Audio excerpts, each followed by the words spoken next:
પોતાની કાળા કાચ વાળી ગાડી પકડાય એટલે આપણી પ્રોસેસ શું હોય?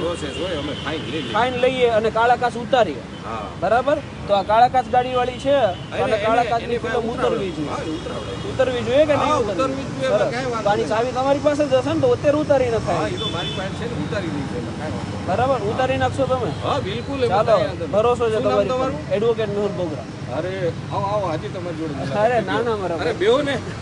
તમારી મુલાકાત નહોતી. સુરતમાં આવ્યો મેં તો તમને આજ દિન સુધી નથી જોયા. બરાબર. તમે આવ્યા અને તમે મને કીધું ને તો મને સારું લાગ્યું. હું ભલે બીજાની ગાડી લઈ આવ્યો, તમે મને કીધું ને તો મને સારું લાગ્યું. બરાબર. બીજાના માટે હું ભલે બીજાની જવાબદારી તો મારી તમારી છે.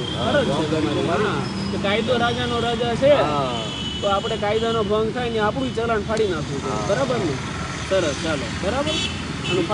જણાવો. બસ બીજું કાંઈ કહેવાનું નથી, માત્ર એટલું જ કહેવાનું કે આપણે પહેલા કાયદાનું પાલન કરીએ પછી જનતા પાસે કાંઈ વાંધો નહીં, એમાં કોઈ શક નહીં. બસ તમારો અહીંયા પોસ્ટિંગ કેટલા ટાઈમથી થયું?